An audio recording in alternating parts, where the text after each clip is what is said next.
დაუნის სინდრომის მსოფლიო დღესთან დაკავშირებულ და დაგეგმილ აქტივობებზე და კამპანიებზე ლია ტაბატაძესთან ერთად ბაბალის დამფუძნებელთან და საქართველოს დაუნის სინდრომის ასოციაციის დამფუძნებელთან ერთად ვაკრძალებთ საუბარს. მოგესალმებით ლია და უპირველესად მადლობა რომ ხართ ჩვენი მასპინძელი დღევანდელ დღეს. უპირველესად საუბარი დავიწყოთ იმ კამპანიის შესახებ, რომელიც დაგეგმილია 1 მარტიდან 22 მარტის ჩათვლით. რა არის ეს აქტივობები, რაც დაგეგმილია საქართველოს დაუნის სინდრომის ასოციაციის მიერ? მოგესალმებით, ჩვენი ასოციაცია წელს მე-13-ით აღნიშნავს მსოფლიო დაუნის სინდრომის დღეს, 21 მარტს, რომელიც მხოლოდ 21 მარტით უკვე დიდი ხანი არ შემოიფარგლება და ამას კამპანიური ხასიათი აქვს ყოველწლიურად და წელსაც ჩვენი მე-13 კამპანია, რიგით მე-13 აღინიშნება. როგორც წესი, მთლიან მარტისთვის ვიკავებთ ხოლმე უკვე ბოლო წლების განმავლობაში და ჩვენი აქტივობები ტრადიციულად უკავშირდება როგორც ჭრელი წიგნების კამპანიას, ისე მსოფლიო გზავნილის გარშემო ვერთიანდებით. ყოველ წელს ეს გზავნილი არის ხოლმე სხვადასხვა შინაარსის. აღსანიშნავია, რომ წელსთან ჩვენი სოციალური საწარმოო გახდა წლის, ასე ვთქვათ, სოციალური პასუხისგებლობის მქონე ბიზნესი და 7 მარტს დაგვაჯილდოვეს და რაღაცნაირად ესეც მარტისთვის კამპანიაში ჩაეწერა ეს აქტივობა. რეგიონებიც როგორც წესი ჩართულია ხოლმე 21 მარტის აღნიშვნაში და ყოველწლიურად წელსაც იგივე ხდება. კომპანიები ერთვებიან, იძენენ ჩვენს წინდებს, ანუ გარკვეულწილად ეს თანხების მობილიზებასაც ვაკეთებთ, რომელსაც მე ისევ ჩვენი ახალგაზრდების საჭიროებებს ვახმართ. და ბევრი კომპანია ჩაერთო წელსაც, ასევე ბაბალეს თავაზობენ ჩვენ სოციალურ საწარმოოს თავიანთ სივრცეებს და ბევრი გამოფენა გაყიდვა გქონდა მარტის თვეში დაგეგმილი სხვადასხვა სივრცეში. და რეგიონებიც ძალიან აქტიურად, როგორც დასავლეთ საქართველო, ისე აღმოსავლეთ საქართველო, ყველა მიმართულები ჩართული, სკოლები, ბაღები და რაღაცნაირად ეს 21 მარტი გახდა საზოგადოებისთვის თარიღი, რომელსაც ყველანი ველოდებით და რაღაცნაირად სხვადასხვანაირად, მაგრამ ერთად აღვნიშნავთ. და ძალიან მიხარია ის, რომ ჩვენგან დამოუკიდებლადაც ბევრი ინიციატივა იგეგმება და კეთდება და რაღაცნაირად იკვრება ეს ყველაფერი. ბევრ ღონისძიებას უკვე ვეღარც მიუყვებით, სად რა კეთდება და ეს ძალიან გვახარებს, იმიტომ რომ აქამდე თავიდან როცა დავიწყეთ, ყოველთვის იყო ჩვენს მიერ დაგეგმილი და შეთავაზებული და ეხლა ბევრ შემთხვევაში უკვე ჩვენ მონაწილეობთ ხვების დაგეგმილში, რაც ძალიან კარგია, იმიტომ რომ საზოგადოება, ესე იგი, ითხოვს უკვე, რომ რაღაცნაირად იყოს ჩართული ამ ყველაფერში. მაგრამ ამის მიღმა ადამიანების ცხოვრებაა და მარტის გარდა ჩვენი დაუნის სინდრომის მქონე ადამიანები ცხოვრობენ ყოველდღიური ცხოვრებით და ვისურვებდი, რომ საზოგადოება მთელი წლის განმავლობაში ასეთი მხარდამჭერი იყოს მათი და ის სტერეოტიპები, რომელიც გვაქვს და რის გამოც და რის გარშემოც არის აგებული ჩვენი კამპანია, მართლა დავასრულოთ ერთად. მინდა ყურადღება გავამახვილოთ წლევანდელი კამპანიის გზავნილზე, რომელიც გულისხმობს სტერეოტიპების, ასე ვთქვათ, წინააღმდეგ სხვადასხვა აქტივობის დაგეგმას. რას ნიშნავს ეს, რა მიმართულებით უნდა განხორციელდეს აქტივობები? წლევანდელი გზავნილი უკავშირდება სტერეოტიპებს, რომ დროა რომ დავასრულოთ სტერეოტიპები. და მთელი ეს ჩვენი კამპანია ავაგეთ სტერეოტიპების გარშემო. აღსანიშნავია, რომ მთელ მსოფლიოშია ეს გამოწვევა. იქიდან გამომდინარე, რომ წლების განმავლობაში საუკუნეების ვიტყოდი ადამიანების ცნობიერებაში დაილექა, რომ დაუნის სინდრომის მქონე ადამიანების შესაძლებლობები არის ლიმიტირებული და ჩვენი წარმოდგენები გვაქვს მათ შესახებ არასწორი და შესაბამისად საჭიროა, რომ დავასრულოთ ბოლოს და ბოლოს ეს სტერეოტიპები და რომ სინამდვილეში ეს ასე არ არის. და ჩვენი კამპანიაც სწორედ ამას უკავშირდება. აქ იგულისხმება სტერეოტიპები ჯანდაცვის მიმართულებით, რომ ვთქვათ, რაღაცა ისეთი ჯანმრთელობის პრობლემები აქვს, რომ სიცოცხლის ხანგრძლივობა ხანმოკლეა. სტერეოტიპები იმასთან დაკავშირებით შეიძლება ადამიანს არ უნდოდეს პირადი ცხოვრება, იმიტომ რომ არ ქონდეს ამის მოთხოვნილება, მით უმეტეს ოჯახის შექმნის და ასე შემდეგ. და უამრავი სტერეოტიპები, როგორც განათლების მიმართულებით, ისე პროფესიის არჩევის თუ დაუფლების და საბოლოოდ დასაქმების და დამოუკიდებელი ცხოვრების. ეს სტერეოტიპები გვხდება საქართველოშიც და სხვაგანაც მსოფლიოში. ჩვენთან განსაკუთრებით მრავლად არის.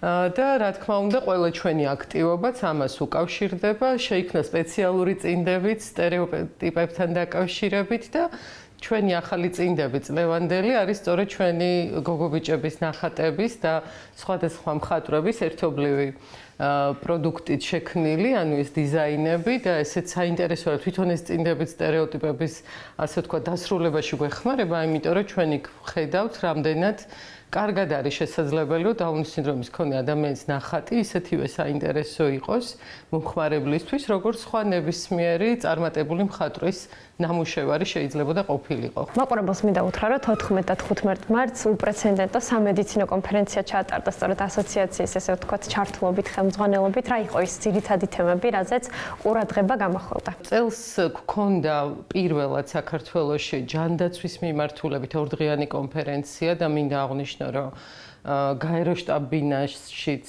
21 მარტს, ანუ ხვალ ტარდება ჯანდაცვის მიმართულებით სწორედ საერთაშორისო კონფერენცია და სანამ გაეროში დაიგეგმებოდა ჩვენ უკვე დაგეგმილი გქონდა და ამაშიც დავემთხვიეთ რაღაცნაირად ჩვენ და მსოფლიო ერთნაირად გამოწვევებში და ეს ორდღიანი კონფერენცია რატოა უპრეცედენტო? იმიტომ რომ ზოგადად საქართველოში ჯერ კიდევ 2015 წელს მრავალწლიანი ბრძოლის და მუშაობის შედეგად ჯანდაცვის სამინისტრომ როგორც იქნა აღიარა ჩვენ მიერ შეთავაზებული პროტოკოლი, რომელიც ამერიკული პედიატრიკის საფუძველზე გავაკეთეთ და 2015-დან დღემდე არაფერი არ იყო შეცვლილი, როცა ბევრი რაღაც განვითარდა მედიცინაში და რაღაცები შეიცვალა. ანუ ჩვენ შვილებს ჭირდებათ გარკვეული ტიპის სპეციფიკური სამედიცინო მეთვალყურეობა, რომელსაც ვერ ხედავს ჩვენი ჯანდაცვის სისტემა, მიუხედავად იმისა, რომ ეს პროტოკოლი დამტკიცდა, მაინც აღსრულებაში ვერ წავიდა. დღესაც ისევ ჩვენ ორგანიზაციას უწევს კლინიკებთან ურთიერთობა პედიატრებისთვის ინფორმაციის მიწოდება და პირველადი ჯანდაცვის რგოლისთვის და რაც ყველაზე სამწუხაროა, საყოველთაო ჯანდაცვის სისტემა ვერ ცნობს იმ სპეციალურ კვლევით საჭიროებებს და შესაბამისად არც აფინანსებს და ზოგიერთი მათგანი საკმაოდ ძვირადღირებულია. სწორედ ეს კონფერენცია ამას ეძღვნება, რომ პედიატრიული პროტოკოლი განვაახლეთ, ასე ვთქვათ, და ასევე შევქმნით ზრდასრულთა სამედიცინო მეთვალყურეობის პროტოკოლი, რომელიც ჩვენ ქვეყანაში ჯერ არ ქონია და უკვე ექნება ამის შესაძლებლობა ჩვენ სამედიცინო სფეროს. ამიტომ მოგვყავს ყველა წამყვანი სპეციალისტი, მოვიყვანეთ უფრო სწორად, მათ ჰქონდათ შესაძლებლობა, რომ მოესმინათ პირველი პირებისგან, სწორედ ამ პროტოკოლების და გაიდლაინების ავტორებისგან, ამერიკელი ექსპერტების, წამყვანი სპეციალისტები დაუნის სინდრომის ჯანმრთელობის მართვის მიმართულებით. მოისმინეს, ყავდა მაღალი რანგის წარმომადგენლები, უწყებრივი და იყო ძალიან საინტერესო სასარგებლო ჩვენი სამედიცინო სფეროსთვის და ასევე კონფერენციის მეორე დღე არის ძალიან მნიშვნელოვანი და რევოლუციური, ვიტყოდი, იმიტომ რომ უკავშირდება სწორედ პირად ცხოვრებას, ადამიანების, მათ ჯანმრთელობას, ოღონდ რეპროდუქციულ და სექსუალურ ჯანმრთელობის მიმართულებით. და რატო არის ეს მნიშვნელოვანი? იმიტომ რომ დაუნის სინდრომის მქონე ადამიანები ჩვენ საქმაში რჩებიან მუდმივ ბავშვებად. ეს ოჯახებშიც გვაქვს ეს პრობლემები, რომ მუდმივად პატარა ბავშვები შეიძლება გვეგონოს, რომელთაც არ აქვთ ის ასაკობრივი განვითარება, რაც მათ თანატოლებს. სინამდვილეში ასე არ არის. ჩვეულებრივად მიყვებიან თავიანთ ასაკობრივ განვითარებას და იგივენაირი მოზარდობის ასაკი უდგებათ, პუბერტატი, იგივენაირი მოთხოვნები აქვთ და საჭიროებები სამედიცინო მეთვალყურეობით, რაც ყველა ადამიანს ჭირდება და არ ყავდა, ასე ვთქვათ, საქართველოს სპეციალისტები, ვინც სპეციალიზირებულად შეძლებდნენ ჩვენთვის კონსულტაციის გაწევას ამა თუ იმ ასაკობრივ ჭრილში და ამა თუ იმ საჭიროების დროს. მაგალითად, არ ყავდა ქვეყანაში სექსოლოგი, რეპროდუქტოლოგი, გინეკოლოგი, ვინც შეძლებდა ჩვენი გოგონების და ქალების, ვთქვათ, ასე ვთქვათ, გამოკვლევას და სწორი რჩევების და რეკომენდაციების მიცემას. და ამ კონფერენციის მეორე დღეს ჩვენს სამედიცინო სფეროს, რომელიც სწორედ ამ რეპროდუქციული კუთხით მუშაობს, მიეცათ საშუალება, რომ მოესმინათ ტერი კოვენჰოვენისთვის, ასევე ამერიკელი ექსპერტი, რომელიც მრავალწლიანი გამოცდილება აქვს და ჯორჯთაუნის უნივერსიტეტის პროფესორია და სწორედ მისგან მიიღეს პირველადი რჩევები და რეკომენდაციები რა და როგორ უნდა აკეთონ. ხვალ არის პარლამენტში შეხვედრა დაგეგმილი. ამის მნიშვნელობაზეც მინდა გითხოთ, რა იქნება ის თემები, რაზეც გამახვილდება ყურადღება და რა არის ზოგადად ამ ესე ვთქვათ შეხვედრის მიზანი. 21 მარტს თვითონ უშუალოდ დაუნის სინდრომის მსოფლიო დღეს დაგეგმილი გვაქვს პარლამენტში გამოსვლა ჩვენი ახალგაზრდა თვითადვოკატებისთვის. მნიშვნელოვანი არის ის, რომ წელს ჩვენ დავიწყეთ ასე ვთქვათ თვითადვოკატების წამოწევა და ვინ არიან ეს თვითადვოკატები? თვითონ სიტყვაც გვეუბნება, რომ მე თვითონ ვარ ის ადამიანი, ვინც ვიცავს საკუთარ უფლებებს. ანუ ჩვენ ვსაუბრობ დაუნის სინდრომის მქონე ადამიანებზე, რომლებიც თავად პოზიციონირებენ საზოგადოებასთან და არა მე ვსაუბრობ მაგალითად მშობელი მათ ნაცვლად. ჩვენ ამის ცდილობები გასულ წლებშიც ჰქონდა, მაგრამ მაინც ეს იყო ფრაგმენტული. წელს ფაქტობრივად დავიწყეთ თვითადვოკატირების გეგმაზომიერი მიმართულება, რომელიც შეუქცევადი იქნება უკვე და ესენი არიან პირველი თაობა, ვინც გამოვიდა ასე ვთქვათ ფართოდ საზოგადოების წინაშე და მერე სულ ახალი თაობები გვეყოლებიან. ეს თვითადვოკატები იყვნენ ჩართულები კონფერენციაზეც და სამედიცინო სფეროს გააცნეს საკუთარი თავი და საკუთარი უფლებები ჯანდაცვის მიმართულებით, თუნდაც ის, რომ ექიმი უნდა ესაუბროს მას და არა მშობელს, როდესაც მით უმეტეს ზრდასრულია. და ხვალ აქვთ პარლამენტში გამოსვლა დილით და ვემზადებით და ვღელავთ ამ ყველაფრისთვის. მერე პრეზიდენტთან ექნებათ შეხვედრა, სადაც პრეზიდენტი წარუდგენს საზოგადოებას ასე ვთქვათ პირველი თაობის თვითადვოკატებს და მიულოცავს მათ ამ ინიციატივას და გამბედაობას, რაც მათთვის ძალიან დიდი мотиваციაა. და 22 მარტს ექნებათ სპექტაკლი, ბევრი ჩვენი თვითადვოკატი ჩართული არის, აზდაკის ბაღი, ესეთი ინტეგრირებული თეატრი გვაქვს, რომელიც ფაქტობრივად მოხალისეობრივ საწყისებზე არსებობს ეს თეატრი და ჩვენი ორგანიზაცია ძალიან უჭერს მხარს ამ აზდაკის ბაღის დასს და გვინდა რომ რაღაცნაირად გავაძლიეროთ და ესეთი ადამიანები, როგორი რეჟისორიც ამ დასს ყავს, გვინდა რომ მრავლად ყავდეს ჩვენ ქვეყანას და ვუწევთ პოპულარიზაციას, რომ ვაჩვენოთ საზოგადოებას ასევე სხვა კუთხიდან და სხვა რაკურსიდან ჩვენი შვილების შესაძლებლობები, როგორი სცენურები არიან, როგორ შეუძლიათ თამაში როლებში შესვლა ხო და პროფესიონალურ დონეზე ნამდვილად. საუბრისას აუცილებლად მინდა შევეხოთ ბაბალეს ესე ვთქვათ საქმიანობას, როდის იწყება მისი ისტორია, კიდევ ერთხელ გავიხსენოთ და რა მიგაჩნიათ მთავარ მიღწევებად. ბაბალეს არსებობაც უკავშირდება მარტის თვის კამპანიებს, ეს უკვე იმდენჯერ ვახსენე, მაგრამ ვერ გავექცევით, ეს არის სინამდვილე. ერთ-ერთი მარტის კამპანია ჰქონდა 2013 წელს, რომელიც უკავშირდებოდა დასაქმებას და მთელი მსოფლიო ლაპარაკობდა, რომ გვინდა მუშაობა, ანუ დასაქმების კამპანიები იყო აწყობილი ყველგან ამ მარტის თვეში და ჩვენთან იყო რთული პერიოდი მაგ მომენტისთვის, ჰქონდა უზარმაზარი სტიგმა, თვითონ სიტყვა დაუნის ხსენებაზეც კი ცუდად ხვდებოდით, იმიტომ რომ შეურაცხყოფილად გრძნობდით ამ სიტყვის გამოყველანი თავს და მშობლებს სამშობიაროებში გვირჩევდნენ, რომ ბავშვები დავტოვოთ და ინსტიტუციაში უკეთესად მიხედავენ. ანუ ესეთი მოცემულობა იდგა მაშინ, როდესაც ბაბალე დაიბადა. წარმოიდგინეთ, რა რთული ვითარება იყო ყველა მიმართულებით. და ყველაზე მნიშვნელოვანი, რომ აი საზოგადოების წნეხთან გიწევს პირდაპირ გამკლავება, რომ რაღაცა ამ ქვეყანაზე არ ახარ და ძალიან რეალობას ხარ აცდენილი. თითქოს ერთი შეხედვით ასე ჩანდა. შესაბამისად, ბაბალეს დაბადება არ იყო მარტივი, არც მისი დღემდე მოსვლის გზა საკმაოდ რთული გზა გაიარა. ვიტყოდი რომ ურთულესიც, მაგრამ გაუმართლა ბაბალეს, რომ ყავდა კარგი მესვეურები და პასუხისგებლიანი ადამიანები, რომელთაც ავიღეთ ასე ვთქვათ ეს ჩვენი პასუხისგებლობა და დღემდე მოვიტანეთ და დღემდე გრძელდება და ბაბალის ისტორია უკვე იწყებს დამოუკიდებელ არსებობას, რაც ძალიან მახარებს. რომ მე მაქვს უკვე იმის შესაძლებლობა მაგალითად იყო წლები, როდესაც ოფიციალურად ცხოვრობდი ბაბალეში და ეხლა შემიძლია არ ვიყო ბაბალეში და ბაბალე მუშაობს და თავის ფუნქციას ასრულებს, რაც იმას ნიშნავს, რომ უკვე საკმარისად განვითარებულია და კარგად მუშაობს და მე როგორც მის დამფუძნებელს და დირექტორს ეს ძალიან მახარებს და მეამაყება. თვითონ ბაბალის მიღწევები რაც არის, როგორც ვახსენე, ეს ურთულესი გზა არ იყო მარტივი და თან ჩვენ ავიღეთ პასუხისგებლობა, რომ უნდა დავასაქმოთ, შევქმენით, იმიტომ რომ გვინდა მუშაობა, ხო?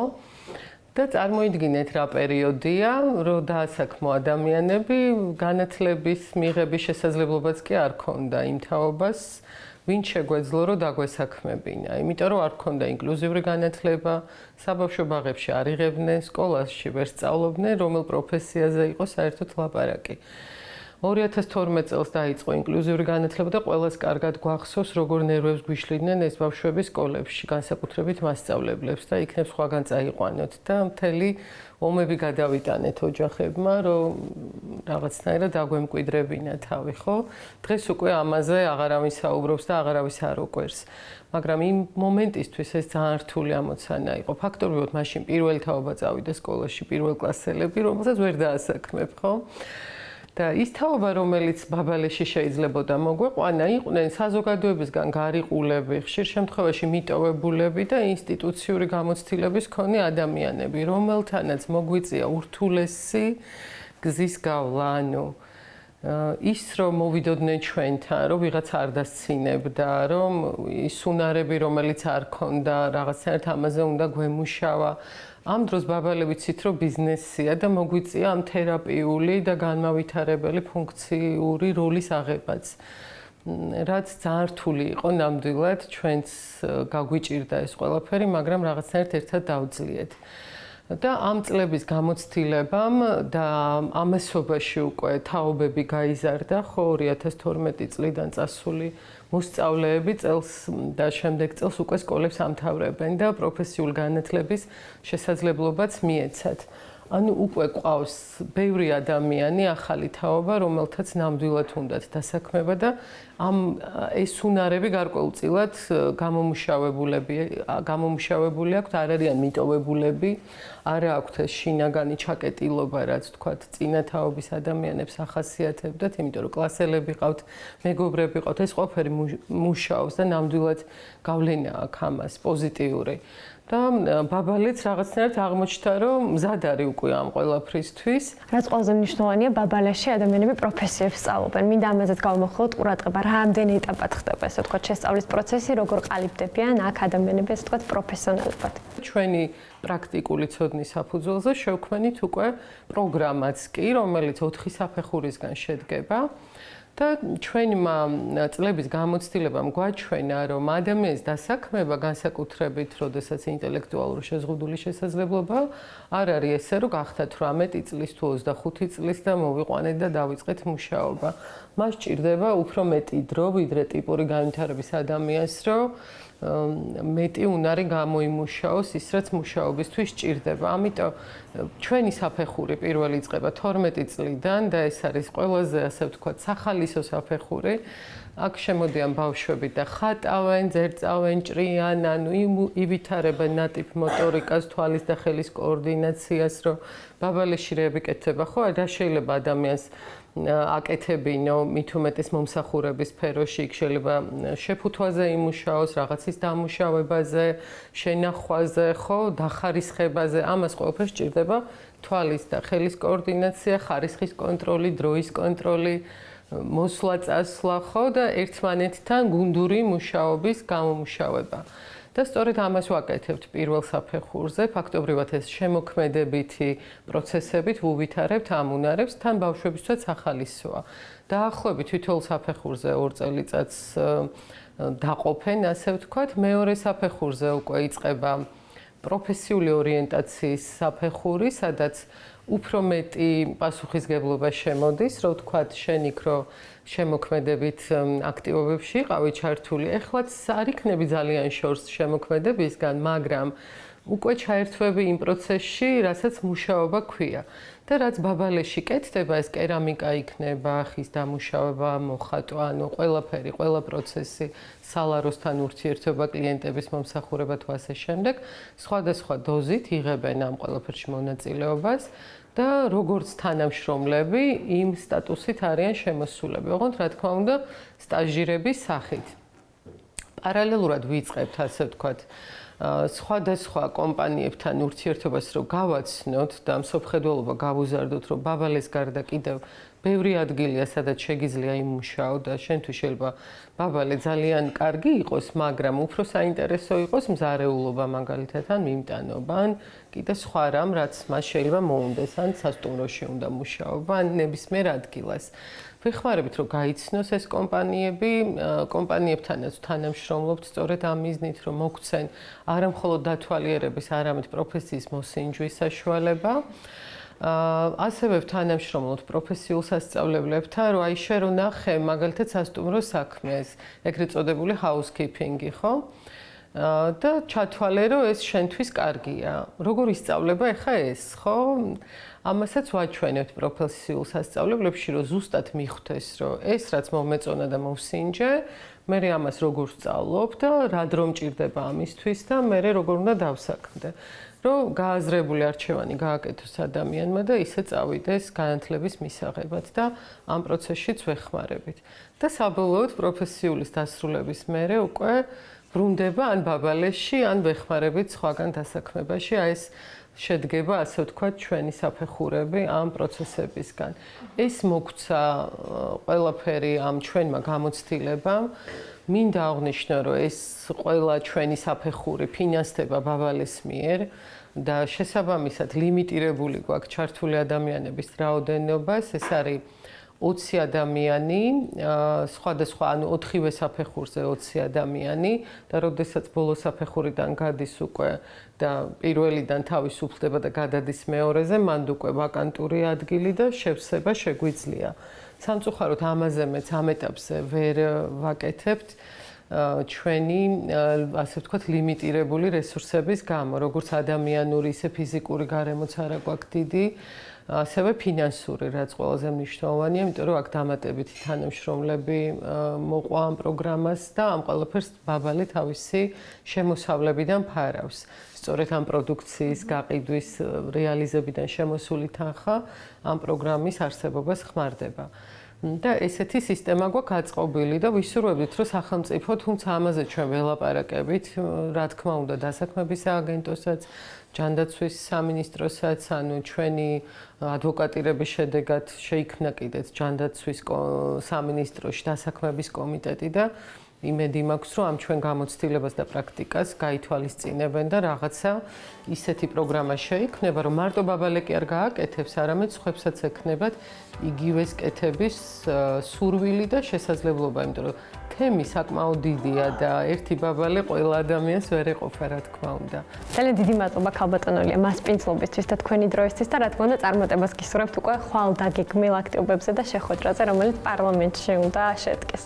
მადლობა თქვენი მოგმევი მხარდაჭერისთვის, რაც ჩვენთვის ძალიან მნიშვნელოვანია. მადლობა. ლია ტაბატაძე ბაბალეს დამფუძნებელი იყო ჩვენთან ერთად.